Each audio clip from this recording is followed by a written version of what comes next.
Special Agent John Hartley, FBI. We met earlier.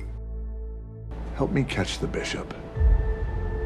And clear my name, and I will help you become the #1 art thief in the world again. Hello, boys. Oh my god.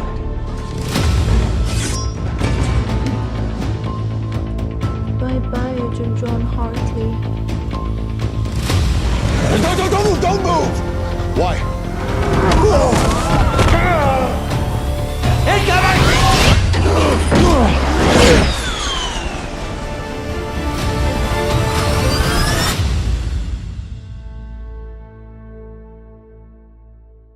Cleopatra dikenal sebagai ratu Mesir yang cantik, cerdas, juga kemampuan berdiplomasinya. Namun sayang, kisah cintanya malah berakhir dengan tragis. Dikisahkan bahwa seorang jenderal Romawi bernama Antony jatuh cinta dengannya. Mereka lebih memilih untuk bunuh diri daripada hidup tanpa satu sama lain. Bukti nyata dari omongan "aku nggak bisa hidup tanpa kamu". Tetapi di balik kisah itu ada teka-teki yang belum terungkap, yaitu tentang misteri telur ketiga Cleopatra. Pada hari pernikahan mereka, sebagai simbol kesetiaan abadi, Mark Antony menghadiahkan 3 telur emas berlapiskan berlian yang sangat indah dan mahal pastinya. Awalnya hal itu hanya dianggap rumor, hingga pada akhirnya ada seorang petani yang menemukan 2 di antaranya. Namun tidak pernah ditemukan adanya telur ketiga. Telur pertama ada di salah satu museum di Roma, sedangkan telur kedua menjadi milik seseorang setelah dilelang. Dan di sanalah scene pertama film itu berlatar. Di Museum Roma, terlihat para polisi berdatangan dengan John Hartley dan Inspektur Das sebagai pemimpin mereka karena mereka mendengar bahwa akan ada seorang pencuri handal bernama Nolan Booth akan mencuri telur Cleopatra. Tujuan baik mereka tidak disukai oleh direktur museum karena baginya mempercayai rumor seperti itu adalah hal konyol. Buktinya, telur emas itu baik-baik saja.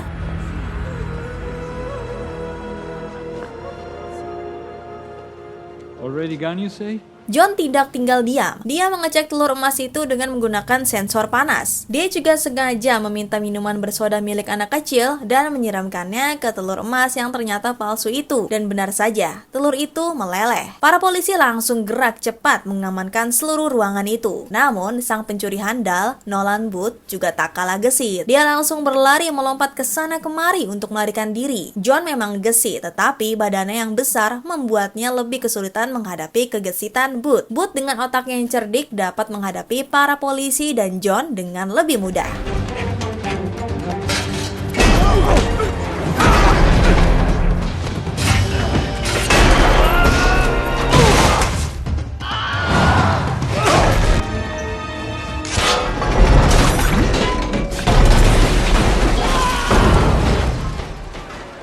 John tidak menyerah begitu saja. Dia berhasil membuat Booth tersudut, tetapi Booth dengan 1000 akalnya bisa melarikan diri kembali. Padahal awalnya dia terlihat ingin menyerahkan diri. Namun ternyata itu semua hanyalah jebakan. Walau sempat ada adegan menegangkan di mana John dan Booth sama-sama terbanting keluar, Booth bisa dengan cepat melepaskan diri. Bahkan Booth bisa melarikan diri dengan mengambil sebuah sepeda motor orang. Johnson yang mencoba mengejarnya dengan mobil keren malah hanya berakhir menyedihkan dengan mobil yang sudah tak lagi mulus.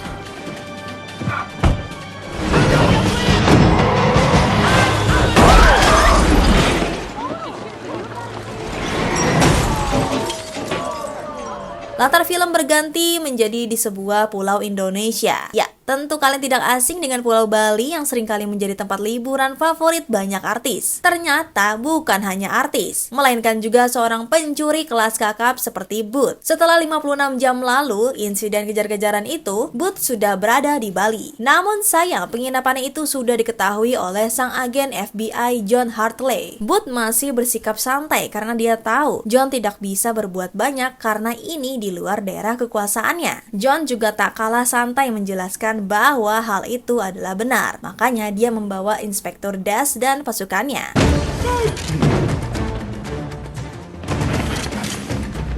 Wow. Hi guys, don't take your shoes off or anything.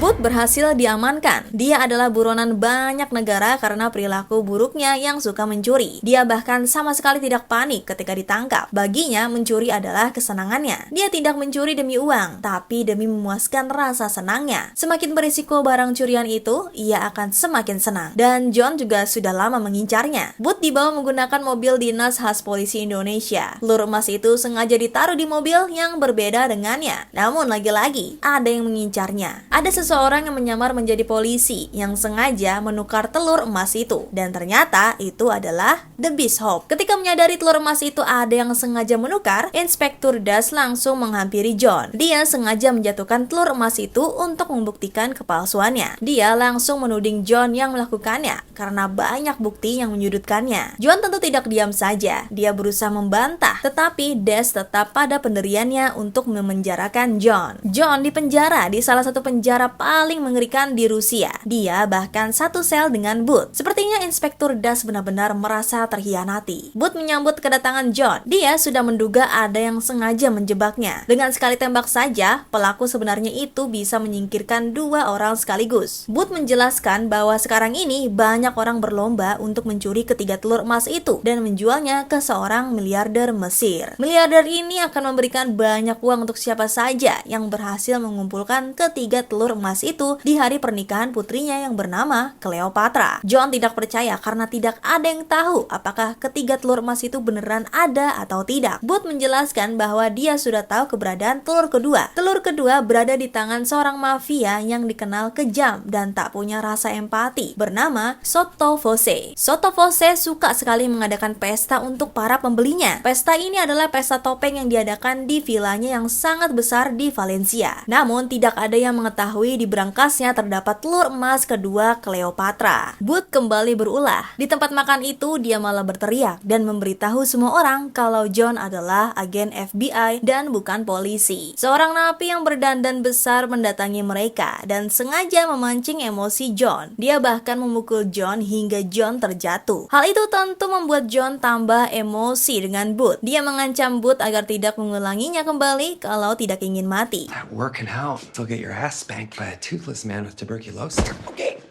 Okay. Di saat mereka masih adu argumen, para penjaga tahanan membawa mereka ke kaptennya. Ternyata kapten mereka adalah Bishop, sang pencuri seni kelas kakak pertama yang selalu bisa mengalahkan Booth. Dia mengaku kalau telur pertama itu ada padanya, dan dia juga menjebak John hingga terseret di penjara. Bishop sengaja melakukan itu agar mereka bertiga bisa bekerja sama, dan tentu tawaran itu ditolak oleh mereka. John mengajak Booth agar mereka berdua bisa bekerja sama. Booth yang memang tidak pernah bekerja sama dengan orang lain merasa itu adalah hal aneh. Berkat terus dibujuk, Booth akhirnya mengiyakan tawaran kerja sama itu. Okay, fine. You can be my +1 to Soto Voce's party.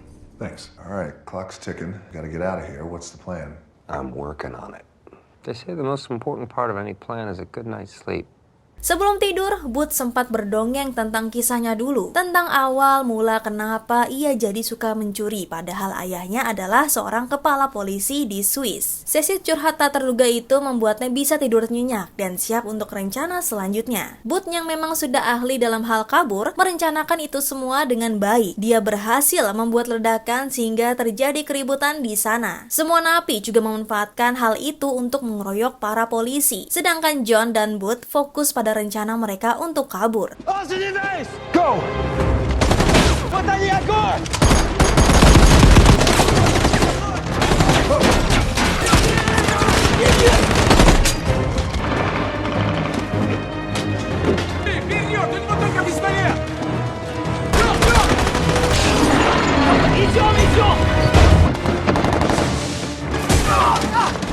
Can't believe nobody saw that. Rencana Booth benar-benar berhasil. Mereka bahkan berhasil untuk menerbangkan helikopter yang ada di sana. Walau para polisi sebisa mungkin menahan mereka, usaha para polisi itu gagal karena kalah cepat dengan kecerdikan mereka. Booth dengan keahliannya mampu mengendalikan helikopter berbahasa Rusia itu dan menyerang para polisi. Mereka berdua bahkan berhasil menghindar dari satu tembakan besar yang bisa saja menghancurkan mereka menjadi berkeping-keping. Why is that blinking?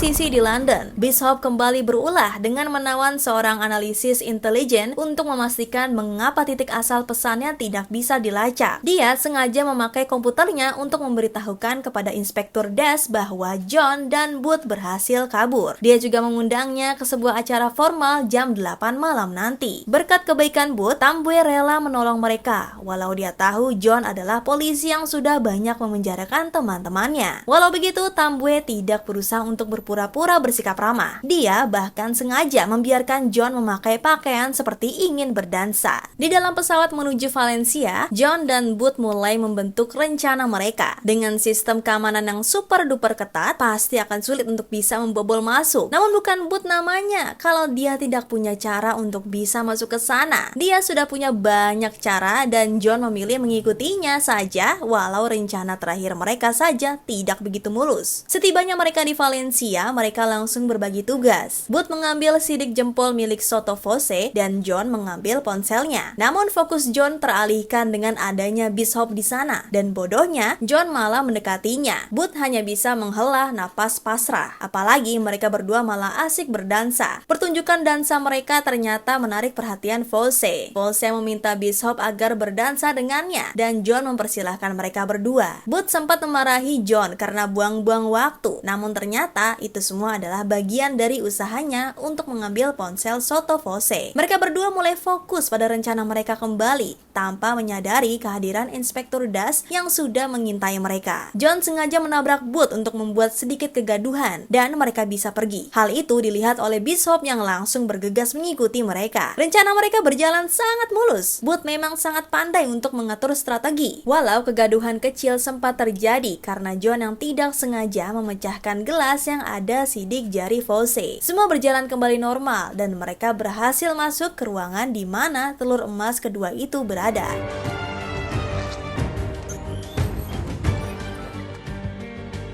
Gotcha. Sotto Voce.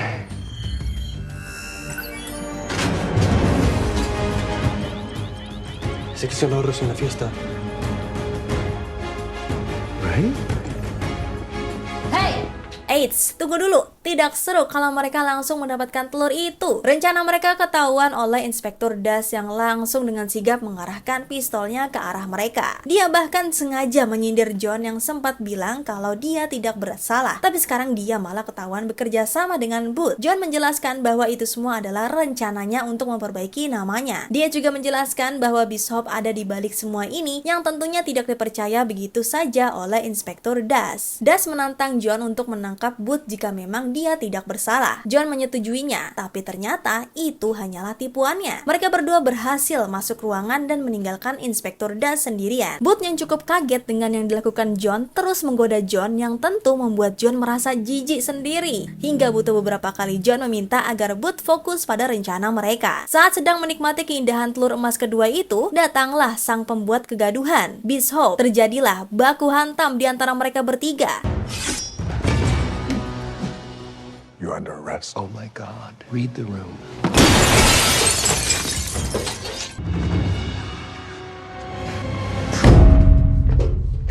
Tidak, bukan bertiga, karena Booth lebih banyak tidak melawan dan kabur. Bishop walau dia adalah seorang perempuan, dia juga sangat ahli bela diri. Pukulan dan tendangannya sangat kuat hingga membuat John kewalahan. Hingga pada akhirnya Bishop berhasil memborgol mereka berdua dan memegang telur emas kedua itu. Saat itulah Sotto Voce bersama anak buahnya yang mengerikan datang. Booth berusaha menjelaskan bahwa mereka memang berusaha mencurinya, tapi Bishop lah datang di balik semua itu. Tapi sayang ternyata Bishop bekerja sama dengan Sotto Voce sehingga tamatlah dua penjahat itu. Mereka dibawa ke ruang bawah tanah di mana di atasnya terdapat banteng yang sedang mengamuk. Jadi teriakan mereka tidak akan terdengar. Hal itu tentunya bukan berita baik dan situasi semakin tidak baik ketika Bishop muncul. Bishop sengaja bekerja sama dengan Sotto Voce agar bisa memaksa Booth untuk memberitahukan di mana telur ketiga berada. Tentu Booth tidak sebodoh itu untuk begitu saja memberitahu mereka. Bishop tertawa senang. Dia sengaja menyiksa John agar Booth memberitahu informasi yang sangat dia butuhkan itu. Karena merasa tidak tega dengan partner kerjanya itu, Booth sengaja mengelabui mereka dengan bilang bahwa telur ketiga itu berada di piramida Mesir. Berkat kepintarannya dalam berbohong, Bishop percaya dengan yang dikatakannya. Bukan Bishop namanya kalau tidak menipu. Dia sengaja meracuni Sotofose dan pergi meninggalkannya begitu saja menuju telur ketiga. Sotofose yang sempat sadar dan dipenuhi emosi menembak ke segala arah yang untungnya membuat John bisa bebas dan bisa mengajar Fosse hingga pingsan kembali. Whoa, hold on! Let's talk about this! What? How's it possible?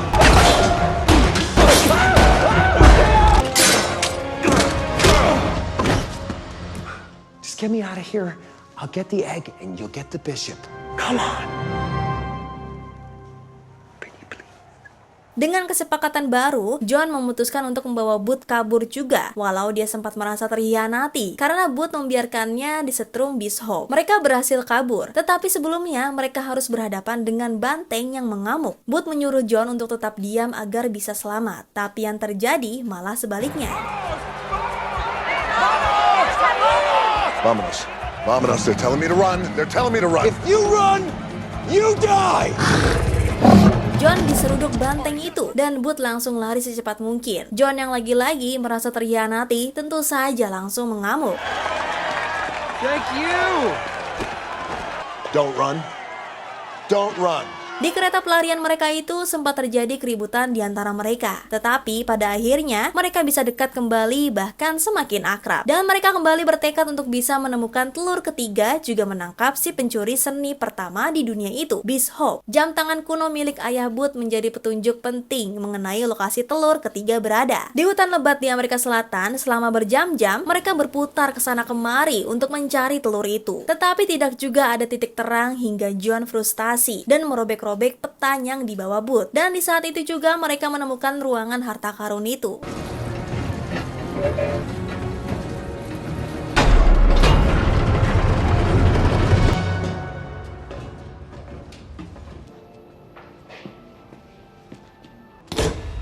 Fun with magnets.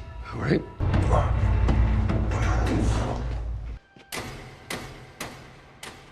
Ya, harta karun karena bukan hanya ada telur emas itu, tapi juga ada barang-barang antik lain yang memancing jiwa pencuri Booth. Salah satu barangnya ada mobil Mercedes-Benz antik. Ketika mereka masih asik menikmati barang-barang di sana juga telur emas yang sudah ada dalam genggaman, datanglah kembali sang tamu tak diundang, Bishop. Ternyata dia tidak sebodoh itu untuk pergi ke piramida Mesir. Dia malah mengikuti mereka selama ini. Kekacauan tambah terjadi ketika Inspektur Das kembali datang dan memergoki mereka bertiga. Karena terdesak dengan keadaan, mereka bertiga pun bekerja sama untuk bisa kabur. Mereka kabur dengan mobil antik itu dan terjadilah pengejaran menegangkan antara mereka dan para polisi.